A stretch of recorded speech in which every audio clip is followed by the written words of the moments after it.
नमस्कार। आज का हमारा टॉपिक है लोकलाइजेशन ऑफ इंडस्ट्रीज, उद्योगों का स्थानीयकरण कि उद्योग कहाँ पर लगाए जाएं। तो उद्योगों की अवस्थिति अनेक कारकों से प्रभावित होती है। बहुत सी चीजें इसको इन्फ्लुएंस करती है।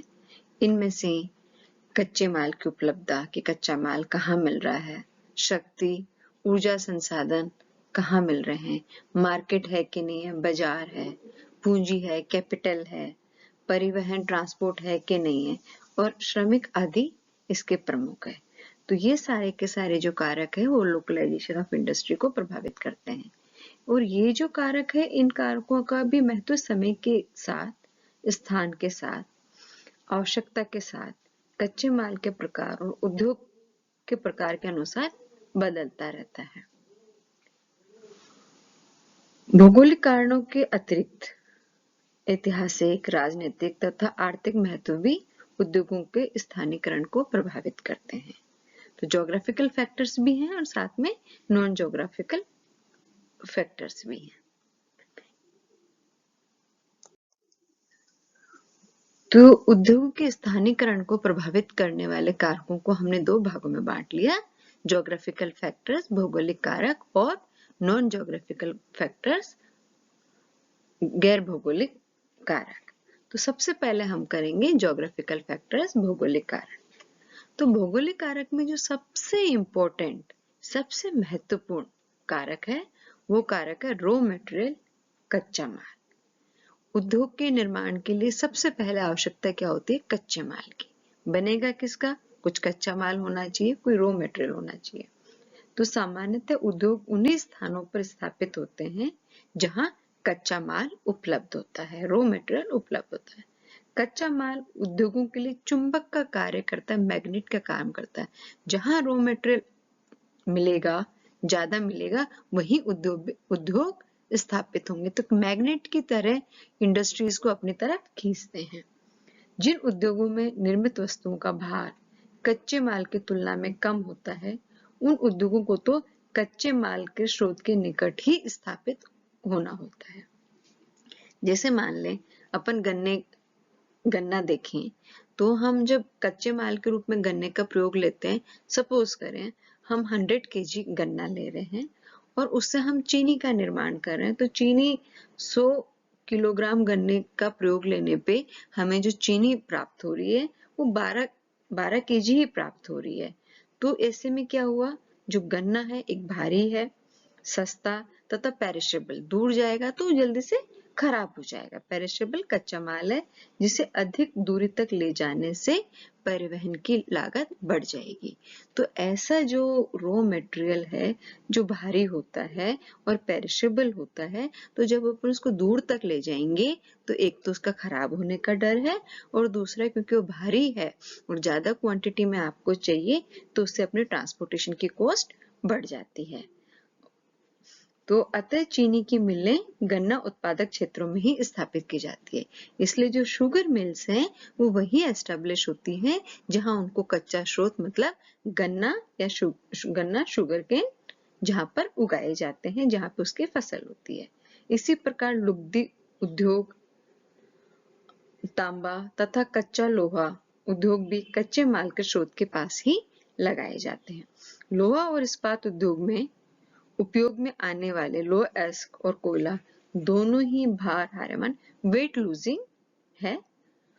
अतः अनुकूलतम अवस्था इन दोनों के स्रोतों के मध्य में होगी, जैसे कि जमशेदपुर में दोनों के दोनों जो रॉ मटेरियल है वो दोनों के दोनों वेट लूजिंग है। तो क्या होगा, इनकी मिड पॉइंट में इंडस्ट्री की लोकेशन आ जाती है। अन्य इस्पात या तो कोयला क्षेत्र के निकट स्थापित होते हैं, जैसे बोकारो है, दुर्गापुरा आदि है, अथवा लो एस के स्रोतों के निकट। या तो वो कोयले के पास आ जाएंगे, या फिर वो लो एस के पास आ जाएंगे, या फिर मिड पॉइंट पे आ जाएंगे। तो जैसे अपन इसके अंदर देखा कि अनुकूलतम स्थिति इन दोनों के मध्य में होगी, जमशेदपुर के अंदर है। और अगर कोयला क्षेत्रों के निकट ऐसे बोकारो, दुर्गापुरा आदि है तो वो कोयला क्षेत्र के निकट है। और जैसे भद्रावती, बिलाई और राउरकेला है वो कहाँ पे है? लोअर एस के क्षेत्रों के स्रोतों के निकट है। इसी प्रकार जो पेरिशेबल रॉ मटेरियल है, मतलब जल्दी खराब होने वाला कच्चा माल है, उस पर जो आधारित उद्योग हैं, वो कच्चे माल की उपलब्धता के निकट ही लगाए जाते हैं। सीमेंट उद्योग का मुख्य कच्चा माल चूने का पत्थर है, लाइमस्टोन है। ये भारी भरकम तथा सस्ता होता है और परिवहन का अधिक खर्चा सहन करने में असमर्थ होता है। अतः सीमेंट बनाने के कारखाने कहाँ लगेंगे? चूने के पत्थर के खदानों के निकट ही स्थापित करेंगे। जहां लाइमस्टोन की माइंस होगी वहीं पे इनका स्थापना होगी। इसी प्रकार एल्यूमिनियम उद्योग किसके ऊपर निर्भर है? बॉक्साइट की उपलब्धता पर निर्भर है, इसलिए उसके लिए बिजली का उपलब्ध होना महत्वपूर्ण है। इसके अतिरिक्त आधारभूत उद्योगों के उत्पादों को कच्चे माल के रूप में प्रयोग करने वाले उद्योग भी कच्चे माल के स्रोत से आकर्षित होते हैं। इसी तत्व को ध्यान में रखते हुए इंजीनियरिंग उद्योग, लोहा और इस्पात केंद्र और ये सारे के सारे इनके आसपास ही, कच्चे माल के आसपास ही स्थापित होते हैं। घड़ी तथा इलेक्ट्रॉनिक जैसे कुछ ऐसे उद्योग हैं जो विविध प्रकार का हल्का कच्चा माल प्रयोग करते हैं, अतः इन पर कच्चे माल की स्थिति का कोई विशेष प्रभाव नहीं पड़ता, इसलिए उसे फुट लूज इंडस्ट्री कहते हैं, जो कहीं पे भी लगाई जा सकती है, वो कच्चे माल से ज्यादा प्रभावित नहीं होती। दूसरा हमारा फैक्टर आ जाता है पावर, शक्ति। मशीनों को चलाने के लिए पावर की जरूरत है, शक्ति की आवश्यकता होती है। तो उद्योगों में मशीनें चलाने के लिए शक्ति की आवश्यकता होती है, पावर की आवश्यकता होती है। पावर के प्रमुख साधन अपने पास क्या है? कोयला है, पेट्रोलियम है, जल विद्युत, हाइड्रो इलेक्ट्रिसिटी है, प्राकृतिक गैस है, नेचुरल गैस है और परमाणु ऊर्जा, एटॉमिक एनर्जी है। लौह इस्पात कोयले पर निर्भर करता है, इसलिए उद्योग कोयले की खानों के पास से स्थापित किया जाता है। दामोदर घाटी के प्रमुख लौह इस्पात केंद्र जमशेदपुर अपनी शक्ति की आवश्यकता झरिया तड़ा रानीगंज से मिलने वाले कोयले से प्राप्त होता है। पंजाब में औद्योगिक विकास का मुख्य कारण भागड़ा से प्राप्त की गई जल विद्युत हाइड्रो इलेक्ट्रिसिटी के ऊपर निर्भर है। एल्यूमिनियम उद्योग के लिए प्रचुर मात्रा में विद्युत शक्ति की आवश्यकता होती है, इसलिए ये उद्योग जल विद्युत अथवा ताप विद्युत के स्रोत के निकट ही स्थापित होते हैं। छत्तीसगढ़ का कोरबा, उत्तर प्रदेश का रेणुकूट एल्यूमिनियम उद्योग विद्युत शक्ति की उपलब्धता के कारण ही स्थापित हुआ है। तीसरा फैक्टर आ जाता है श्रम, लेबर।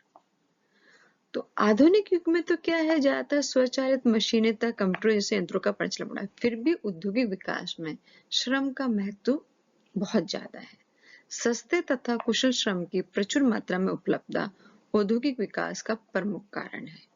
कुछ उद्योग श्रम पर आधारित होते हैं, जैसे फिरोजाबाद में शीशा उद्योग, कानपुर में चर्म उद्योग, लुधियाना में होजरी उद्योग तथा जालंधर मेरठ में खेलों का सामान बनाने का उद्योग मुख्यतः सस्ते, कुशल तथा प्रचुर श्रम पर ही आधारित है। ये लेबर के ऊपर ही आधारित है। चौथा हमारा फैक्टर आ जाता है transport and communication. Transport and communication, परिवहन एवं संचार। अब यातायात के मार्ग वे शिराएं हैं जिनमें से होकर उद्योग की धमनियों का रक्त संचार होता है। तो मतलब ये इसकी वेसल्स के रूप में काम करता है, ब्लड वेसल्स के रूप में।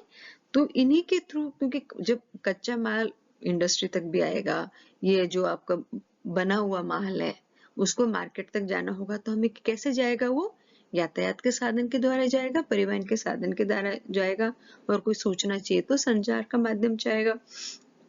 तो कच्चे माल को उद्योग केंद्र तक लाने तथा निर्मित माल को खपत के क्षेत्र या बाजार के क्षेत्र तक ले जाने के लिए सस्ते तथा कुशल यातायात का प्रचुर मात्रा में होना अनिवार्य है।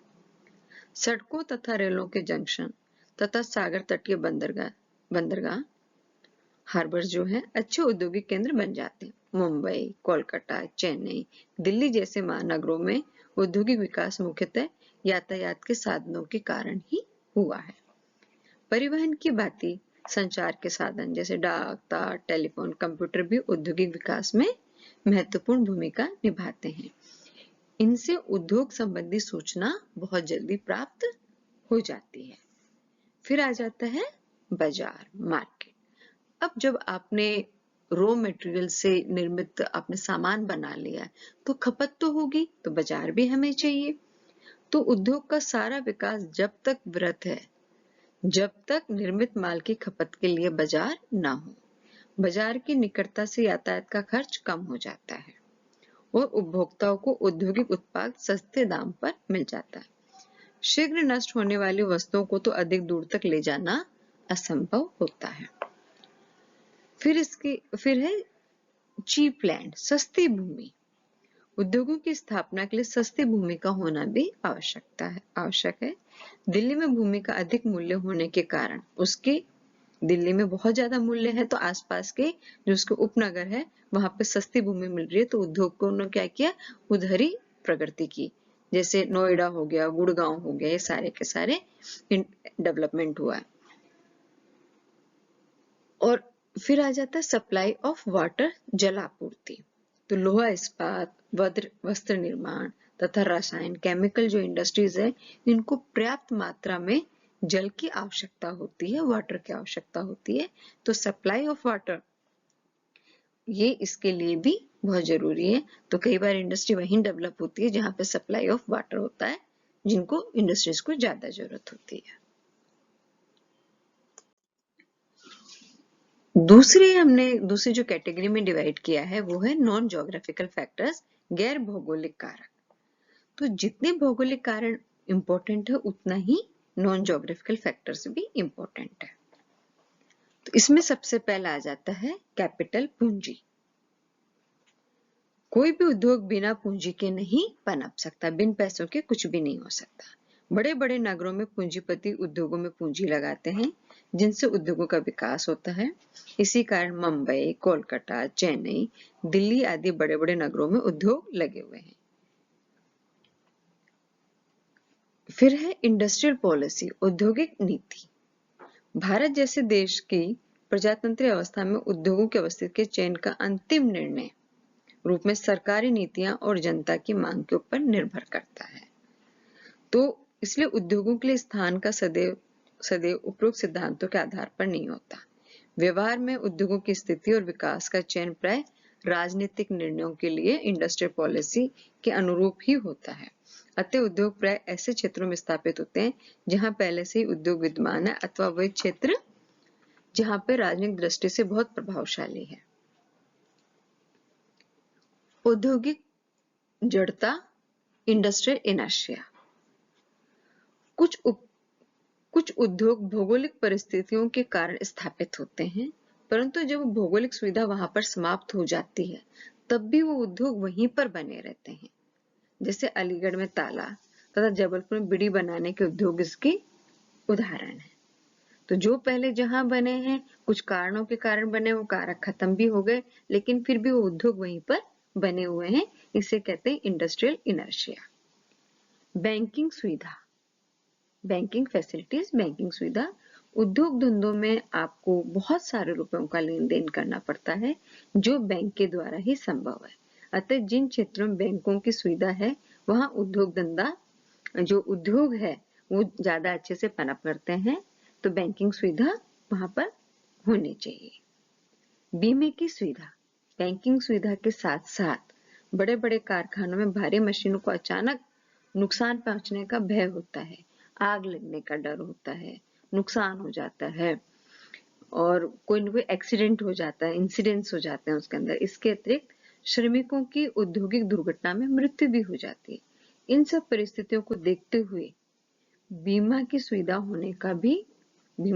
होना भी अति आवश्यक है। पॉलिटिकल स्टेबिलिटी, राजनीतिक स्थिरता। उद्योगपति उन्हीं प्रदेशों में उद्योग लगाना पसंद करते हैं, ये चाहते हैं जहां पर राजनीतिक स्थिरता हो, पॉलिटिकल स्टेबिलिटी हो, अशांति ना हो, पीस हो, है ना। वहीं पे वो लोग अपनी इंडस्ट्रीज को एस्टैब्लिश करेंगे, अमन और चैन जहां पर उनको मिले। तो ये सारे के सारे फैक्टर्स थे जिनके ऊपर उद्योगों की अवस्थिति निर्भर करती है। ये रेफरेंसेस हैं, बुक्स हैं जिनको आप फर्दर रीडिंग के लिए देख सकते हैं। Thank you.